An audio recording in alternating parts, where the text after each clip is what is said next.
Hello, Sharon here, and a warm welcome to Tuesday's top tip session. When I'm sitting here live with you on a Tuesday afternoon, I'm always feeling that I should have washed my hair the night before. I should do these Facebook lives on a Monday because I always wash my hair on a Sunday, like a good girl. Anyway, really good to be with you here this afternoon as ever. And today, I want to talk to you about selling, marketing, business development, whatever you want to call it. We all have different names for it. Whatever you want to call it, it is an essential part of being a training business owner. And this session today was actually inspired by a conversation I had yesterday with one of my lovely Train Talk members who she was talking about business development and basically said, oh, I don't really like doing it because I don't want to come across as salesy. And that is something that I hear so much from different trainers, obviously, that I speak to and people that work with me. And most trainers, hi Karen, good to see you here. And most trainers go, when I talk about sales, marketing, business development, whatever you want to call it, go, oh no, oh yuck, help, I don't want to do that kind of stuff. Salesy, the word salesy, it's a funny word because actually it means different things to different people, doesn't it? Anyway, you know, what is maybe salesy to one person, to another person just wouldn't be salesy at all. So I do think sometimes it's all about perspective. But it got me reflecting on this conversation I had with this person on, you know, how dangerous that is and how many opportunities maybe could you be missing because of this reluctance to, you know, to do business development because you fear coming across as salesy, whatever that means to you. The truth is that we as freelance trainers and as training business owners, the truth is that we do need to find some way to get over this fear or reticence or reluctance or whatever it is, because much as we would love it to happen, clients are not going to just magically appear unless we do something to send them in our direction.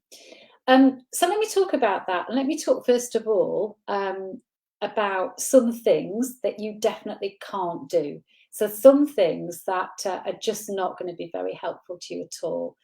The first thing that you can't do is just ignore it. Hope it will go away, hope it will sort itself out. And what you very definitely can't do is give yourself permission not to do anything. Because if we do that, then what happens? You know, we don't get clients for our business, you know, the problem gets worse and we feel like really bad because we've done nothing. Karen has joined us here. Maybe, you know, you can relate to this, Karen. You know, when you don't take any action, when we just ignore it, we don't do business development, how does that make you feel?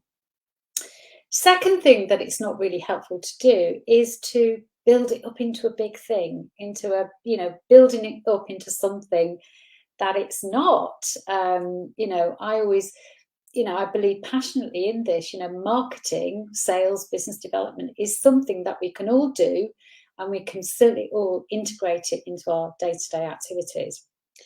Something else that we can't do, and that is not going to be very helpful for us, is to compare ourselves to other people. So, you know, these people that we see around us when we're in that kind of headspace, we notice them more. So people that send a certain type of email, or people that do, you know, that seem to you to be really good at sales, we notice them and we compare ourselves generally unfavorably and think, well, you know, if I don't do it in the way that they're doing it, then, you know, then that's not going to work and I can't do it at all. And almost feeling with this is that you, in order to do that, to do business development, that you have to turn into a completely different kind of person, and one that you don't resonate with. You don't have to do any of that. You really don't. That is the good news. Because what I don't want you to be doing, don't want anybody to be doing this because it doesn't work, is to be trying to do these business development or marketing activities in a way that feels completely unnatural for you, because that is just not going to work. So let's have a look at some of the things that you can do. Karen is saying the thing about comparison is key.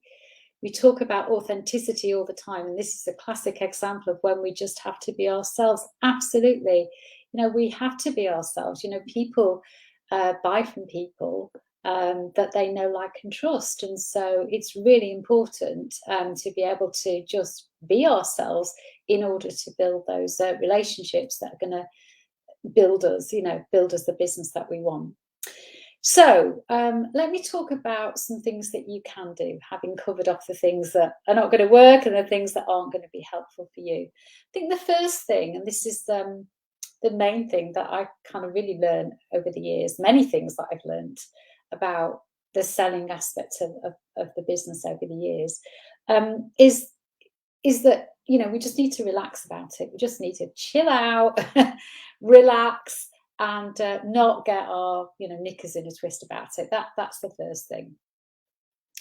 The other thing that we can do is recognize that a lot of the time we are buyers.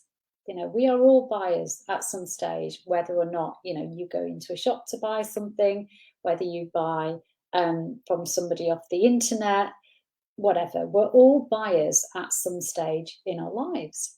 We buy all the time. And that's really, really useful. That's really useful information to have, because what I think, certainly is really helpful for me, is to notice the people who are doing it well. And this is not to compare yourself unfavorably, because we've talked about that and that's different. But just notice when you are a buyer, what are the things that resonate with you? Because there is this kind of, again, this phrase that we kind of bandy around. I hear people say it all the time, we don't like to be sold to. That's not strictly true. We do like to be sold to, because we're all buyers, and buying, stuff is what makes the world go round. But we don't like to be sold to in a way that doesn't resonate with us, and that is completely different, and that's the key to it. So notice those people who are doing it well. Then, what you can do with that, once you start to notice that, just start to model them. And again, this is not about not being yourself, but this is about, learning from the people that resonate with you. And think about it, what do you like about that approach? And is this something that you can start to adopt and start to incorporate into your business? The next thing that is really, really useful, and again, this has helped me massively, is to totally kind of, sounds counterintuitive, but detach yourself from the process of selling, marketing, business development, and just really see it for what it is, and really kind of lower your expectations around it. Now, what I mean by this, let's give you an example. So let's say if you decide that for your business development, what you're going to do is you are going to make a phone call to a person, to a prospect, somebody that is in your target market. You've seen them on LinkedIn, whatever. You reach out to them, and you have a phone call. Where a lot of people go wrong is that they get so het up about this phone call and get not detached from the outcome, but get completely attached to the outcome and have massive expectations around what they're hoping to achieve. So going into a phone call and going, oh my God, I've got to get business from this, otherwise it's going to be a complete failure. Firstly, that is kind of unrealistic, because it's pretty unlikely that on the strength of a phone call, somebody is going to say, hey, come and run a workshop for me next week in my organisation. It's probably not going to happen, because they don't know you. So we're kind of setting ourselves up for failure to begin with. So when I say about adjusting your expectations and detaching yourself from the outcome, you just kind of go, okay, what I'm going to do is I'm just going to have a conversation with somebody, and that's it, you know, and just sort of understanding that that's all it is. You know, I think, you know, personally, it has helped me massively over the years. All of these things that I'm talking about are not things that I've just made up. These are things that I've used myself. Next thing that's really going to help you is to, you're going to love this or not, is to start doing it. It's really, I hear quite often people say, oh, you know, I'm going to do that. I'm going to do my, you know, marketing or business development or whatever, but I need to get motivated to do it. I need to get myself really fired up to do it. You don't need to get yourself motivated. You don't need to get yourself fired up to do it. You just need to do it. Because once you start doing it, then the motivation will come. We don't get motivated when we're sitting here thinking about doing this thing. So just do it. And then what you have to do after that is you've got to make it a habit. You've got to be consistent and you've got to be committed to it. Those are two different things, aren't they? You know, being consistent is one thing, but being committed is another. You know, are you really committed to doing this thing? You know, what's your language around that as well? I hear this so often about, oh, yeah, I'm going to try and do that this week. I'm going to try and do a bit of marketing this week. I'm going to try and make that call. Try, the word try is not commitment. So let's get committed about doing this thing that is a wonderful thing and is an integral part of your business success. The other thing that is going to be really, really helpful for you to do in this process is to take a long, hard look at where your business is right now and all the clients that you've got. Now, you could have 10 clients, you could have 1 client, you could have 5 clients, you could have 100 clients. I'm sure you all have clients, unless you're just literally starting out in business. So you have a business and you have clients. Now, all those clients have come from somewhere. Where did they come from? You know, sit down and kind of track that back. And, you know, and then that is great information, because what you've done then, you've worked out what are the things you're doing in your business that actually work. And then all you need to do then is just do more of them. So don't reinvent the wheel. You don't need to go off and learn the latest marketing tactic that might scare you to death. You just need to really tune into what you've got already in your business, what's worked, and do more of that. Another thing you can do is to just pick one thing. So I say this many, many times. Those of you who know me will have heard this before about, you know, marketing is not that difficult. It's not rocket science. If I was to ask you to come up with a list of 20 things that you could do to market your business, you would be able to tell me those things. There's enough information out there from people like me, or, you know, YouTube or whatever, in terms of what to do to market your business. But a lot of people get really, really overwhelmed because they think that they have to go off and do all of these different things in order to get business, and then end up doing nothing. So one thing that I found particularly helpful over the years to kind of, you know, sort my own head out is to just, you know, pick one thing. And there are so many examples of people, and again, going back to people who are doing it well, that's all they do. You know, they've built a business on running a webinar once a month, or having a you know, making 5 phone calls a day, or sending out a newsletter once a week. That's all. That's it. So you don't feel that you have to go off and learn and absorb every marketing tactic that there is on the internet and do all of them. You don't. Just do something that, number one, that you enjoy, number one, you feel that you can do, and number 3, that you can commit to, and that you can kind of weave into your day. That's really, really where the secret lies. And then finally, really, the last thing that has, again, has been incredibly helpful, because I was one of these things. We started off this conversation today talking about this fear of not wanting to be too salesy, or whatever that means. And one of the things that has really, really helped me over the years is to realize and understand that it's just all about offering help to people, offering help, offering support. You know, you have all got businesses, you have got tremendous gifts to give to the world and to give to your clients, whether that be, you know, training or coaching or whatever. You know, that's what you do. And I'm sure that you're, you know, you're really good at it, and you give your clients tremendous value. So your job really, and your only job, is to just go out and find those people that you can help and support. You know, and what's wrong with doing that? You know, wouldn't we?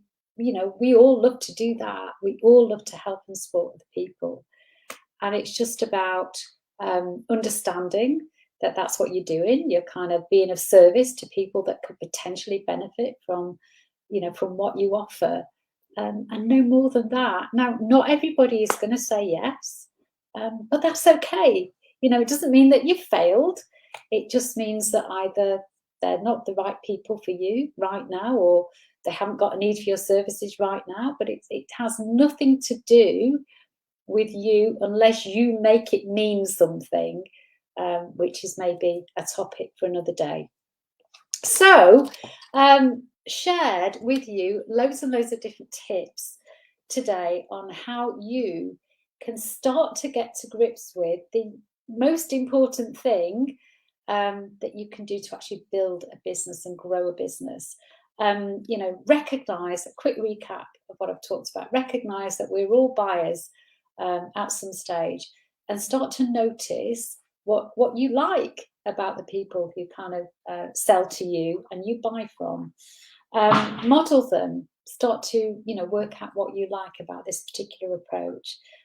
Detach from the outcome, manage your expectations, don't make them too high. Start doing something, start doing it regularly, and be committed to the process. Work out where all your clients have come from, and just do more of the same, do more of what works. Pick one thing, don't feel that you have to do everything. Just pick one thing and make that the cornerstone of your marketing efforts.